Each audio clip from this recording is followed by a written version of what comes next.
ഐവൺസ് ബിജാഷേട്ടൻ ഞായറാഴ്ച വരുമ്പോൾ 1 kilo avocado മേടിച്ചിട്ട് വന്നു. മണിക്കുട്ടൻ കുറേ ദിവസമായി പറയണു വെളപ്പായ റോട്ടിൽ അച്ഛാ വാങ്ങിച്ചിട്ട് വരുമെന്ന്. ഇപ്പോൾ 1 കിലോന് 100 രൂപയുള്ളൂ. ഇപ്പം നല്ല വില കുറവാണ് അവക്കാടയ്ക്ക്. എല്ലായിടത്തും ഇങ്ങനെ തന്നെയാവും വില. അപ്പം അങ്ങനെ ഞാനത് 3 പഴുത്തതുണ്ടായിരുന്നു. അതിൽ ഒരെണ്ണം അവർ കൊണ്ടുവന്ന വശം അപ്പം തന്നെ കട്ട് ചെയ്ത് കഴിച്ചു. 2 ഞാൻ ഷെയ്ക്ക് അടിക്കാനായിട്ട് മാറ്റി വെച്ചു. അപ്പം ഞാനത് കട്ട് ചെയ്തതിന് ശേഷം അതിൻ്റെ ഉള്ളിലെ കുരു മാറ്റിയിട്ട് ഞാൻ അത് മിക്സിയുടെ ജാറിലേക്ക് ഇട്ട് കൊടുത്തു. എന്നിട്ട് ആവശ്യത്തിന് പഞ്ചസാര ഇട്ട് കൊടുത്തു. അപ്പോൾ ഒരു പാക്കറ്റ് പാലും കൊണ്ടുവന്നിട്ടുണ്ടായിരുന്നു. അത് ഞാൻ ഫ്രീസറിൽ വെച്ചിട്ടുണ്ടായിരുന്നു. അപ്പോൾ നല്ലോണം കട്ടിയായിട്ടുണ്ടായിരുന്നു.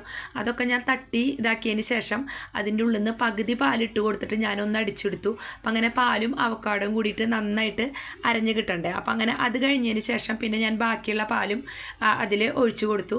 അപ്പോൾ നല്ല ടേസ്റ്റാണ് ഇങ്ങനെ ഷേക്ക് അടിച്ച് കഴിഞ്ഞാൽ. വേറെ ഒന്നും വേണ്ട, പാലും പഞ്ചസാരയും അവക്കാടയും മാത്രം മതി. അപ്പം ഞാൻ 4 പേർക്കും ഗ്ലാസ്സിൽ ഒഴിച്ചു. അപ്പോൾ ഒരു പാക്കറ്റ് പാലുകൊണ്ട് ഉണ്ടാക്കിയപ്പോൾ 4 ഗ്ലാസ് തന്നെ ഉണ്ടായിരുന്നുള്ളൂ. അപ്പോൾ നിങ്ങളും ഇതുപോലെ തൃശ്ശൂർക്കാരാണെങ്കിൽ വെളപ്പായ റൂട്ടിലെ മേൽപ്പാലത്തിൻ്റെ തൊട്ട് താഴത്തായിട്ട് കുറേ അധികം കൂട്ടിയിട്ട് വിൽക്കുന്നുണ്ട്. അപ്പോൾ ഞാൻ പറഞ്ഞൂല എല്ലായിടത്തും ഇപ്പം അത്ര വലിയ വിലയൊന്നും ഉണ്ടാവില്ല എന്ന്. അപ്പോൾ അങ്ങനെ നിങ്ങളും വാങ്ങിച്ചിട്ട് ഇതുപോലെ ചെയ്ത് നോക്കണം.